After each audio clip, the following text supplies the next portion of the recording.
नक्सलवाद खत्म हुआ तो अब दिमागी नक्सल की बात हो रही है। पर सवाल यहाँ पे ये है कि आखिरकार ये है क्या, इससे प्रॉब्लम क्या है और मोस्ट इंपॉर्टेंटली इसका सोल्यूशन क्या है। Hello everyone, welcome to Vajiram and Ravi. My name is Shubhangi Singh और आज हम बात करने वाले हैं दिमागी नक्सलवाद के बारे में, जिसके बारे में हमारे प्रधानमंत्री ने इस बार स्वतंत्रता दिवस पर अपनी स्पीच में इसका मेंशन किया। तो अगर हम इस पूरी सिचुएशन को देखें तो इनिशियली ये जो सिचुएशन थी वो पॉलिटिकल एंगल जो है ज्यादा ले रही थी, बट यहाँ पे कुछ इंपॉर्टेंट पॉइंटर्स हैं जो पॉलिटिक्स से अलग हैं, हमें आज उन पे फोकस करना है। सो इनिशियली जैसे ही ये वर्ड यूज हुआ दिमागी नक्सल और कैसे इस पर्टिकुलर कैटेगरी से, इस आइडियोलॉजी से हमारे देश को खतरा है, इमीडिएटली ऑपोजिशन ने इसके अगेंस्ट सवाल उठाए कि क्या ये हमारे लिए है। और यहीं पे यूनियन मिनिस्टर ने क्लियर डेफिनेशन दी कि नहीं, ऐसा नहीं है, हम एक पर्टिकुलर ग्रुप ऑफ लोगों की बात कर रहे हैं जो या तो माओइस्ट आइडियोलॉजी को सपोर्ट करते हैं और इंडियन कॉन्स्टिट्यूशन के अगेंस्ट हैं, जो आर्टिकल 370 के अब्रोगेशन के अगेंस्ट हैं, जो सेपरेटिस्ट्स के साथ हैं और साथ ही साथ चिकन नेक कॉरिडोर के बाद नॉर्थ ईस्ट को अलग देखना चाहते हैं। तो यहाँ पे एक बहुत ब्रॉड डेफिनेशन जो है वो दिखाई गई, समझाई गई कि क्या होते हैं दिमागी नक्सल। बट यहाँ पे ये कॉन्वर्जेशन अगेन सिर्फ पॉलिटिकल है, हमें यहाँ पे थोड़ा सा डीप डाइव करने की ज़रूरत है और समझने की ज़रूरत है कि एक्चुअली किस पर्टिकुलर आइडियोलॉजी के बारे में बात हो रही है। क्या ये एक्चुअली हम नक्सलिज्म के बारे में बात करें, जिसको हम नक्सलवाद भी कहते हैं, या फिर हम किसी और पर्टिकुलर आइडियोलॉजी की तरफ टारगेट कर रहे हैं, कौन सी कैटेगरी ऑफ लोग हैं ये। तो सबसे पहले तो डिस्टिंक्शन ड्रॉ कर लेते हैं कि नक्सलिज्म और यहाँ पे जिस बारे में बात हो रही है दिमागी नक्सलिज्म, वो अलग कैसे हैं। और यहाँ पर कंट्रोवर्सी जो है वो इतनी हाइटन हो गई है कि जैसे ही हमारे चीफ जस्टिस ऑफ इंडिया ने कॉकरोच वर्ड यूज़ किया था, कॉकरोच जनता पार्टी बन गई थी, वैसे ही दिमागी नक्सल वर्ड यूज़ करते ही हमारे सामने दिमागी नक्सल पार्टी भी आ गई है। तो क्या ये एक्चुअली एक नया रूट है जिसकी तरफ से नक्सलिज्म वापस आ रहा है? तो यहाँ पे उसको समझने की कोशिश करते हैं। तो सबसे पहले अगर हम नक्सलिज्म को देखें तो ये बेसिकली एक मिलिटेंट फार लेफ्ट विंग की आइडियोलॉजी है जो नक्सलबाड़ी से स्टार्ट हुई थी 1967 में। अब यहाँ पे बात की जाती है कि जो गवर्नमेंट है उसको थ्रो आउट करना है, और ये जो है थ्रो आउट कैसे होगा, जब हम एक आर्म्ड अपराइजिंग करेंगे। तो इस थॉट प्रोसेस से जब 1960s में ये आइडियोलॉजी आई, ग्रेजुअली इस आइडियोलॉजी ने बहुत मोमेंटम गेन किया और 2010 तक तो हमारे इंडिया में हमें रेड कॉरिडोर देखने को मिलता था। दैट मीन्स सर्टेन रीजन्स जहाँ पे Naxalism was highly prevalent, especially regions like Jharkhand, Orissa etc, Chhattisgarh as well। तो यहाँ पे ये जो आइडियोलॉजी थी ये बात करती थी कि कैसे यहाँ पे आर्म्ड रेबिलियन जो है क्रिएट हो सकता है, और यहाँ पे इसके तहत ही अगर हम बात करें सीपीआई माओइस्ट की, तो इस पर्टिकुलर आइडियोलॉजी के अंतर्गत ही इसको यहाँ पर यूएपीए के तहत, अनलॉफुल एक्टिविटीज प्रिवेंशन एक्ट के तहत इसको बैन किया गया था। सीपीआई माओइस्ट को, इसको टेररिस्ट ऑर्गेनाइजेशन जो है लेबल किया गया था। तो यहाँ पे अगर आप ध्यान से समझें तो हम जो नक्सलिज्म है उसको क्लियरली देख सकते हैं कि ये एक बड़ा इंटरनल सिक्योरिटी थ्रेट है। ये क्लियरली डिफाइंड है, इसकी आइडियोलॉजी जो है वो क्लियरली सीन है, और साथ ही साथ इनको एड्रेस करने के लिए हमारे पास एक लीगल फ्रेमवर्क भी है हमारी कंट्री में, जो कि हम यूएपीए के तहत करते हैं। बट यहीं पे अगर हम इस वर्ड की बात करें, जो टर्म इस वक्त कंट्रोवर्शियल हो रहा है, तो हमें क्लियरली समझ में आएगा कि ये जो टर्म है ये अभी सिर्फ एक पॉलिटिकल टर्म है, ये कोई आइडियोलॉजी नहीं है। इस पे क्या है, कैसे है, कोई क्लैरिटी नहीं है।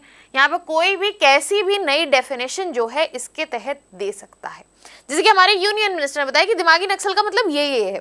सिमिलरली यहाँ पे कोई और आके भी बोल सकता है कि नहीं, हमारे हिसाब से दिमागी नक्सल वो है जो ये काम कर रहा है। तो इस कॉन्टेक्स्ट में वेरिएशन बहुत है, और अभी जो वेरिएशन है वो एब्सोल्युटली पॉलिटिकल है, और इसका रीजन सिंपल सा है कि किसी भी तरीके की हमें डेफिनेशन नहीं मिल रही है। इसके अलावा मैंने आपको अभी दिखाया कि दिमागी नक्सल पार्टी जो है इंस्टाग्राम पे एक पेज बना है और बहुत ही तेजी से उस पर फॉलोअर्स बढ़ रहे हैं, but at the same time ऐसी कोई ऑर्गेनाइजेशन जो है, संगठित ऑर्गेनाइजेशन जो एग्जिस्ट नहीं करती है, जो इस पर्टिकुलर आइडियोलॉजी को, जो कि अभी एग्जिस्ट नहीं करती है, उसको प्रोपोगेट करे। तो ओवरऑल हमें क्या देखने को मिल रहा है कि यहाँ पर सिर्फ एक आइडियोलॉजिकल रेफरेंस है कि अगर कोई अपनी इंटेलेक्चुअल एबिलिटीज यूज कर रहा है किसी गलत काम के लिए तो हम उसको शायद ये टर्म दे सकते हैं। इसके अलावा कुछ भी देखने को नहीं मिल रहा और इसके अलावा क्योंकि कोई डेफिनेशन नहीं है, कोई ऑर्गेनाइजेशन इन्वॉल्व नहीं है, तो हमारे पास कोई लीगल फ्रेमवर्क भी नहीं है जिसके अंतर्गत हम इसे कवर कर सकें। तो प्रीटी मच यहाँ पे हमने ये तो एस्टैब्लिश कर लिया कि लेफ्ट विंग एक्सट्रीमिज्म या नक्सलिज्म से बहुत अलग और बहुत दूर ये कहीं टर्म यूज हो रहा है। हाँ, उसे एसोसिएट करने की कोशिश जरूर की जा रही है, बट यहाँ पर जिस टर्म से हमें एक्चुअली दिमागी नक्सल वर्ड को जोड़ना चाहिए वो दो और टर्म्स हैं।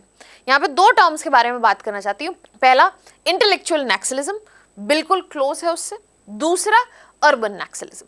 सो इस कॉन्टेक्स्ट में सबसे पहले इन दोनों टर्म्स के बारे में बात कर लेते हैं, फिर हम इसको थोड़ा सा और डिटेल में समझने की कोशिश करेंगे कि ये जो दिमागी नक्सल की प्रॉब्लम बताई जा रही है कि वो प्रॉब्लम है भी या अगेन पॉलिटिकल रेटोरिक है। तो इस कॉन्टेक्स्ट में अगर हम इंटेलेक्चुअल नक्सलिज्म की बात करें तो अगेन ये कोई लीगल कैटेगरी नहीं, जैसे कि LWE एक लीगल कैटेगरी है, ये कोई लीगल कैटेगरी नहीं है। अगेन एक पॉलिटिकल या फिर एक्सप्लेनेटरी कैटेगरी है।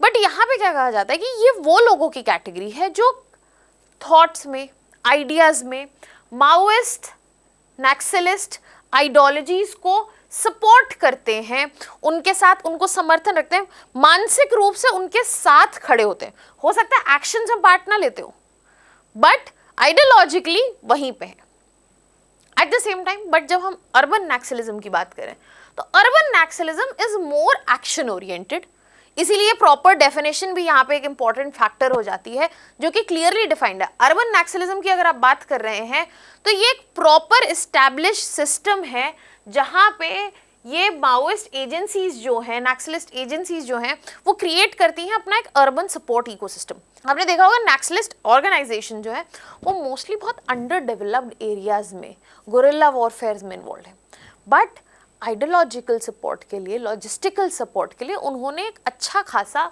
अर्बन सपोर्ट इकोसिस्टम जो है वो भी डेवलप किया है, जहाँ पे रिक्रूटमेंट वहाँ हो रहा है, जहाँ पे मोबिलाइजेशन यहाँ पे हो रहा है, यहाँ पे communication, creation of cadres and everything यहाँ पे अर्बन सिस्टम में हमें देखने को मिल रहा है। तो यहीं पे एक्चुअल जो है कॉन्टेक्स्ट फिर से एस्टैब्लिश होता है कि हाँ ये एक प्रॉपर लीगल कैटेगरी आप कह सकते हैं या फिर इसका कवरेज जो है हमारे लीगल फ्रेमवर्क में प्रेजेंट है। बट यहाँ से दो बड़े क्वेश्चंस जो है इमर्ज होते हैं। सबसे पहला कि अगर हम सिक्योरिटी कंसर्न की तरफ देखें तो क्या दिमागी नक्सल, इंटेलेक्चुअल नक्सलिज्म सिक्योरिटी कंसर्न्स के पॉइंट ऑफ व्यू से अगर इस वक्त कोई बढ़ता हुआ प्रॉब्लम है तो अर्बन नक्सलिज्म है। Even though left wing extremism पिछले 15 सालों में बहुत ज़्यादा कम हुआ है, 93% इंसिडेंट्स जो है हमें कम देखने को मिले हैं, 89% डेथ्स जो है वो कम होती हुई दिखी हैं, but at the same time this is one form of Naxalism that is still prevalent and that needs to be catered to. इसके अलावा अगर हम अर्बन नक्सलिज्म की बात करें तो यहाँ पर अर्बन नक्सलिज्म की कोई लीगल कैटेगरी अवेलेबल नहीं है। लीगल कैटेगरी किस चीज़ की अवेलेबल है? नक्सलिज्म की, और उसी के वजह से ये कवर हो रहा है। तो यहाँ पे proper coverage in terms of framework lack करता है and it is very easy. जब हम इंटेलेक्चुअल नक्सलिज्म, दिमागी नक्सल ये वर्ड्स यूज़ कर रहे हैं तो इनके फ्रेमवर्क क्योंकि एग्जिस्ट नहीं करते हैं, इनको सिर्फ एक जगह डालने का और फंडामेंटल राइट्स जो हैं वो इस तरीके से लोगों के कॉम्प्रोमाइज़ हो सकते हैं। मान लीजिए कोई सरकार के अगेंस्ट कुछ बोल रहा है तो उसको दिमागी नक्सल लेबल किया जा सकता है क्योंकि उस टर्म की क्लियर डेफिनेशन ही एग्जिस्ट नहीं करती है। And the moment Naxal word comes into the picture, because एक fair amount of awareness, clarity नहीं है, it is deemed to be something extremely negative, extremely terrorist like and more. तो यहाँ पे ये क्लैरिटी जो है वो बहुत इंपॉर्टेंट है, अदरवाइज सिक्योरिटी कंसर्न जो हमें रियल प्रॉब्लम से वो मिस आउट होगा और ये पॉलिटिकल वर्ड्स जो है ये सारा डिबेट जो है घेर लेंगे। आई होप आपको यहाँ पे एक फेयर अमाउंट ऑफ क्लैरिटी मिली कि आखिरकार यहाँ पे जो नक्सलिज्म की बात हो रही है उसकी पेरिफेरी क्या है, उसका एंड क्या है और किससे एसोसिएटेड है। अब जब हम दिमागी नक्सल की यहाँ बात भी कर रहे हैं तो यहाँ पे एक सबसे बड़ा सवाल हो जाता है कि अगर इस वर्ड का कोई एक्चुअल डेफिनेशन नहीं है तो इतनी कंट्रोवर्सी क्यों हुई। एक्चुअली यही रीजन है कि इतनी कंट्रोवर्सी हुई क्योंकि यहाँ पे कोई भी किसी तरीके का भी एडिशन कर सकता है। यहाँ पे एक और चीज बड़ा रीजन जिसकी वजह से कंट्रोवर्शियल हुई कि लोगों को डर लग रहा है कि अगर हम असहमति जताएंगे, that means if we are showing a dissent, तो उसको उग्रवाद के रूप में ले लिया जाएगा। That means you cannot dissent the government, otherwise you might be labeled as a Dimagi Naxal. Apart from that, this is where we open up the scope of political weaponization. Politically ये misuse हो सकता है और at present हो भी रहा है. और सबसे बड़ा प्रॉब्लम, एज आई सेड, कोई कैटेगरी, कोई डेफिनेशन नहीं है, तो यहाँ पे यूएपीए के अंतर्गत आता है नहीं आता है हमें वो भी नहीं पता है. डिबेट जो है वो एक्सट्रीम आयरॉनिकल टाइम पे भी हो रही है. क्यों? क्योंकि this is the point of time जहाँ पे left wing extremism is at its downfall. It is pretty much vibed out.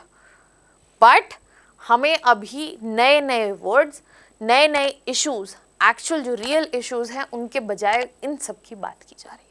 What are your thoughts on this? Let me know in the comment section. अगर आपके कोई doubt है वो भी आप मुझे comment section में बता सकते हैं.